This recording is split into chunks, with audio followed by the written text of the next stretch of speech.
Bom, estamos aqui no nosso Hoje Magazine TV, no quadro Hoje Rural, com o especialista Rubens Rocha Machado. Toda semana, vocês sabem, a gente debate aqui um tema de interesse do produtor rural e, claro, do consumidor, que também consome, né, esses produtos que vêm lá da zona rural.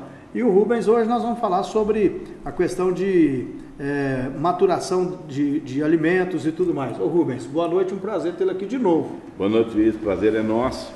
E nós falamos outro dia sobre fruticultura e não falamos da climatização ou da força da maturação de determinadas frutas, e eu acho que é importante. Quando você citou na semana passada, Luiz, que a maçã pode conter algum gosto diferente, certo? Isso tudo está justamente na condição que eles colocam para elas, para manter elas na gôndola do supermercado em condições normais de utilização. E tem algumas frutas que têm características diferentes, que você mesmo falou, que a gente precisa observar para que a gente possa fazer não só o uso antecipado dela, da colheita dela, e também prolongar o seu tempo de período lá na cesta da casa da gente, ou na geladeira, e assim por diante. E isso são características que nós vamos falar hoje. Só te dar um exemplo aqui, eu não gosto desse negócio de interromper a pessoa que está falando, não, porque eu não, mas não interrompeu. Eu vou ver televisão, rapaz, e vejo o apresentador, o sujeito começa a responder, o cara vai e pimba, corta, né? Mas deixa responder, rapaz. Então eu vou deixar o Rubens responder. Rubens, só para te dar um exemplo. Por exemplo, a gente compra uma banana no supermercado, em qualquer lugar que seja, e a banana da roça tem aquele mosquitinho miudinho, né? Nessa banana você não vê isso. E outra coisa, a banana às vezes está amarelinha, está até começando a apodrecer, você vai comer, ela tá apertando. Por que isso? São características de cada fruta. A banana, por exemplo, ela tem um tanino que estrange, que aperta, a gente fala, está apertando, até um nome singular, mas que é correto. Isso aí é em função que você colheu muito verde, certo? E usou algumas formas naturais de amadurecimento dela. São os chamados, que eu falei para você aquele dia, que a gente, climatéricos e não climatéricos. O que é climatéricos? São aquelas frutas que você pode colher verde, no caso da banana, da manga, do pêssego, do abacate, do abacaxi, do caqui. E quando você fala em banana e caqui, que são frutas que têm tanino, que têm esse poder de apertar, você precisa ter alguns cuidados para que não colher muito verde e não consumir também logo depois da colheita. Às vezes você fala no pessoal, a fruta está madura, eu vou colher a fruta e comer. Ela não tem o pêssego colhido na hora, não é o mesmo pêssego de 2 dias depois de colhido. Um pêssego depois de um dia e meio, 2 dias depois de colhido, ele é muito mais saboroso. Fica mais doce. Mais doce do que o outro. E um pêssego tem algumas características também, o pêssego especificamente, que a gente chama que é uma planta fundente. É quando você morde nela e estrala. Certo? Tá. Aquilo, essa condição fundente que é uma característica de um fruto saboroso. Quando você compra um pêssego que vem lá da Cordilheira dos Andes, do Chile, e você morde nele e parece morder no isopor, ele não tem sabor nenhum, em função de que houve um forçamento da maturação. Tá. E aí, Luiz, além de usar gases, que muitas vezes fica restrito só ao ambiente e outras vezes penetra na própria fruta, usa-se também alguns defensivos, certo? Para não haver o apodrecimento e nem a deterioração do fruto rapidamente. Eles usam carbureto na banana. Sim, né? E isso aí muitas vezes é muito prejudicial à saúde humana. Então, o que é importante numa fruta? Saber se ela é climatérica ou não climatérica. A não climatérica é aquela que não adianta você colher ela madura, certo? Tem que colher madura. E a climatérica é aquela que você pode colher verde. A climatérica você colhe verde e dá um tempo, a maturação dela acontece normalmente e melhora a qualidade de sabor. E a não climatérica é aquela... Você tem que colher só madura. Só madura. Tá. Aí você tem que colher madura, porque não tem jeito. São frutas também que normalmente não tem tanino e que tem o sabor já igual, tanto mais verde ou mais maduro. Isso acontece também, por exemplo, legumes? O pessoal faz isso? Ou legumes geralmente o pessoal consome verde. Não, mas tem alguns legumes que precisam ser climatizados para levar para a gôndola. dentre eles o jiló, a berinjela, que são produtos que têm uma capacidade de multiplicação do fungo, da alternária, por exemplo, muito grande. Se você condicionar ele num ambiente úmido e com calor, ele multiplica e de um dia para outro ele pinta todo de doença.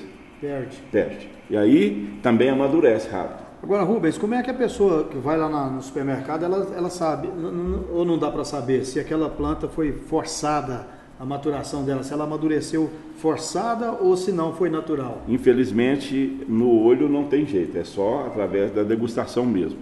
E o que nós temos que observar, Luiz, que determinadas frutas, nós precisamos ter elas de consumo natural. Ou seja, algumas frutas que podem se produzir normalmente, como o pêssego, a nectarina, a ameixa, que não é a nêspera, que muita gente pensa que é aquela nêspera que parece um doce de queijo, que ela seja ameixa. Não é nêspera. A ameixa é uma fruta que está entre a nectarina e o pêssego, que é de origem asiática, de clima temperado, e que você, para consumir, para produzir, precisa ter pelo menos 110 horas de frio, abaixo de 5% de temperatura, o que não ocorre aqui na nossa região naturalmente. Hoje as frutas que eram consideradas de clima temperado, a maçã, o pêssego, a nectarina, já se pode produzir desde o nível do mar até mesmo em altas altitudes, em função do melhoramento genético e adaptação de variedades que a Embrapa, a Ipamig, o IAPA, o IAC, as universidades têm feito. Já as frutas de clima tropical, essas nós não poderíamos adquirir de forma alguma em mercado. Adquirir na horta, no quintal da nossa chácara, da nossa propriedade, ou mesmo na cidade aqui, porque são frutas que a gente produz naturalmente. O abacate é um delas. Embora o abacate, Luiz, não é uma fruta tão perigosa assim, porque não precisa haver climatização para ele. O que ocorre com o abacate é que muitas vezes nós estamos usando ele hoje mais na salada do que na própria vitamina ou outra forma de consumo. Aí ele precisa estar um pouquinho mais verde. Tem algumas frutas que sumiram, né? Eu, quando era criança, subia lá no quintal da minha casa. Antigamente, né, o pessoal plantava todo tipo de... Era praticamente um pomar o quintal, né? Os quintais eram assim. Lá em casa tinha um pé de jambo. Sumiu isso, né? Mas tem muito jambo ainda, só que não é mais com aquela intensidade, porque o pé de jambo ele fica muito alto e às vezes a criança sobe, cai, machuca. E a semente fica solta dentro, né? E tal. E quando ele está maduro é uma delícia. Mas tem muito jambo ainda. Agora, Luiz, as frutas têm uma característica engraçada. Normalmente ela é uma fruta que você doa, a pessoa chega, posso apanhar, apanha. E comercialmente, muitas vezes as pessoas chegam e pensam, mas tem um abacaxi ali, vou apanhar. E não é, porque é comercial. Mas nós, com o hábito, achamos que nós temos que ir lá e apanhar a fruta e comer. Porque antigamente era assim realmente. Toda casa, né? Só que é o seguinte, Luiz, você e eu, nós gostávamos mais de pegar escondido do que pegar na vista da pessoa. Pular o muro para pegar jabuticaba, né? Com certeza. Tá bom. Agora, Rubens, para o produtor rural, eu acho que é interessante, só para a gente finalizar aqui esse bloco, é interessante dizer, para ele ter esse tipo de cuidado, né? Porque uma banana que é produzida, porque eu tenho até conversado com a minha esposa, que a gente não... As frutas parece que mudaram o sabor, né? Parece que a banana não tem o mesmo sabor, a laranja não tem o mesmo sabor. Então, eu não sei se é porque se força muito para maturação ou para produtividade, se usa muito produto. Então, eu não sei o que acontece. Luiz, ontem eu conversei com uma pessoa que vai fazer 93 anos agora. Eu gosto muito de conversar com ele, seu Lázaro. E seu Lázaro trabalhou com vários fazendeiros aqui da região. E é daquela época que você era agregado da fazenda e tinha que trabalhar mesmo. E ele trabalha até hoje porque ele fala para mim o seguinte, que se ele não suar trabalhando, ele não sente bem. Ele tem certo, ele alimenta pouco, alimenta toda hora, mas alimenta pouco. E eu gosto de conversar com essas pessoas mais velhas. E ele estava falando para mim e eu perguntei para ele, seu Lázaro, por que antigamente produzia sem fertilizantes e tudo, o milho era sem fertilizantes, o feijão, o arroz e assim por diante. E seu Rubens, é porque a gente não tinha outra opção, não existia o fertilizante, então a gente roçava, certo? Principalmente as margens dos rios, dos córregos grandes, as áreas de cultura, produzia até exaurir fisicamente aquela área, ou seja, ela deixar de ser produtiva, tornar improdutiva, a gente buscava novas alternativas. Só que, Luiz, o cheiro, o gosto é uma outra coisa muito importante. Lá na minha empresa... Para aumentar, eles tiveram que alterar. Na minha empresa, eu tinha uma máquina de moer café, fazia para todo mundo gratuitamente. E tinha uma pessoa aqui da cidade que ela levava um café colhido lá na horta, sem fertilizante, para moer lá, e a gente limpava bem a máquina para não ter problema de contaminação com o outro café que estava lá. E a hora que a gente ligava a máquina, todo mundo falava, por que esse cheiro? E ficava procurando, que café é esse, a diferença? O café que não leva adubo químico. Então, Luiz, essas frutas que nós estamos comendo hoje, que levam adubo químico, ele altera completamente o sabor da fruta. É a mesma coisa do hormônio no gado, no frango, né? Sem dúvida. Mudou para a produtividade, para produzir em escala, eles tiveram que injetar alguma coisa para crescer. E houve um desequilíbrio biológico muito grande. Então, o aparecimento das pragas e das doenças hoje é muito maior. Quando você produz 1 pé, 2 pés, 10 pés, é uma coisa. Quando você parte para a escala comercial, você desequilibra o meio ambiente, as pragas e as doenças ocorrem com muito mais intensidade e há a necessidade de se utilizar. Além do fertilizante que tem que aumentar a produtividade, por causa da escala. Então, Luiz, isso tudo altera o sabor, infelizmente, e quem tem uma horta grande, tem um quintal bom, pode se produzir naturalmente, até mesmo em vaso, elevando do chão, para evitar evapotranspiração do solo, que provoca muita doença, o contato das pragas. Agora, e você sabe muito bem disso, que a gente não vê hoje, mas antigamente as pessoas pegavam uma bacia velha, enchia de terra gorda, plantava cebola, plantava outras coisas ali, salsinha, essas coisas. Está voltando esse hábito. Tem muita gente que tem apartamento e tem essas plantas cultivando em casa. Outro dia eu estava vendo a Ana Maria Braga dizer que no apartamento dela ela tem uma enorme variedade de plantas de tempero, o que é normal, uma sálvia, uma salsa, um manjericão, um coentro, Pode ser produzido em casa mesmo. Tranquilamente. Rubens, só para encerrar, agradecendo a sua presença aqui, naquela reportagem nós temos sobre o milho cunha, que é isso que a gente está falando, milho Sim. não produzido artificialmente, né? Mas é uma variedade, não é híbrido, né, Luiz? Geneticamente não é modificado e tal. Aí uma pessoa, depois você entra lá na internet, lá no site da Rede Hoje, onde está a reportagem, uma pessoa pediu onde encontra semente de milho cunha. Né? Se você tiver essa informação e já quiser passar... Eu tenho muitos produtores aqui, além do seu Belchal Soneiro, que tem o milho cunha. O Mardoqueu, que é um amigo meu e vizinho meu de chácara ali, tem algumas variedades também. Só que não é para vender, né? Não, não é. Mas que pode arrumar semente para ele. O senhor Eovaldo, que chama Armando, mas que todo conhece como Ariovaldo, que é proprietário da fazenda que foi do Saulo Veloso aqui no Esmeril, também tem feijão de várias variedades, fava de várias variedades e milho de linhagens de variedades antigas, que está entre eles o cunha, aí que o cunha tem ele às vezes amarelo, mais vermelho, roxo, certo? Bem roxão, preto. E 1 litro de semente dá para fazer muita coisa. E o senhor Eovaldo, até ontem me ligou, me pedindo orientação para fazer o que é normal, muitos me ligaram também, sobre um feijão que ele vai plantar, chamado bolinha, um feijão bem redondinho, gordo, uma delícia. Ele não pode ficar velho, que a casca começa a ficar dura, mas muito boa.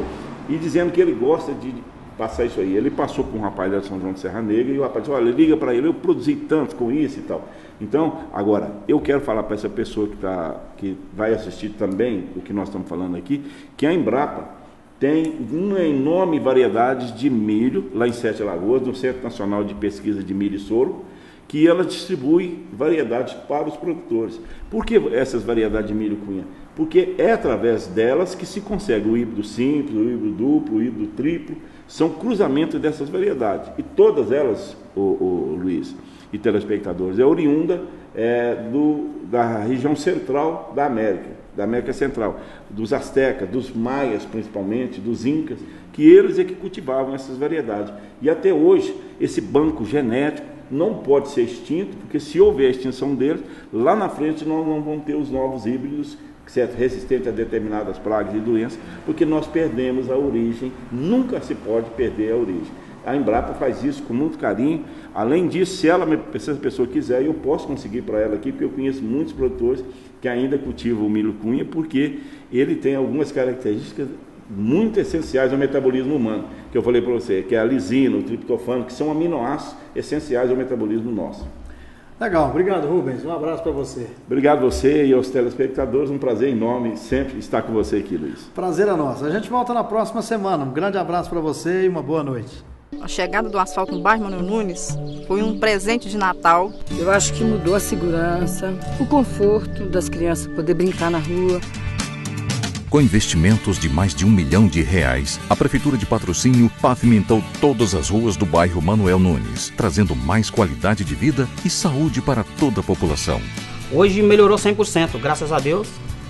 Uma coisa maravilhosa aconteceu pra gente que foi esse asfalto. Prefeitura de Patrocínio. Desenvolvimento para todos. Evoluir e aperfeiçoar é uma necessidade de todo profissional que deseja ser bem-sucedido. Então faça pós-graduação no Unicerp e seja sempre o melhor no que escolheu fazer. Pós-graduação Unicerp. Inscrições abertas. Informações 3839-3737 ou unicerp.edu.br. Pós-graduação Unicerp. Um valioso aliado para o seu sucesso profissional. Na Tropical Móveis e Eletro você encontra preços baixos, jeito simples de tratar os clientes e uma grande variedade de produtos. Se você vai comprar móveis e eletrodomésticos, visite a Tropical, compre bem e economize. Afinal, a Tropical Móveis e Eletro declara respeito ao seu bolso. Notícia urgente. Agora, direto dos Estados Unidos. Está confirmado. Estamos recebendo visitantes não identificados. OVNIs, é? E atenção para os ETs se manterem à distância.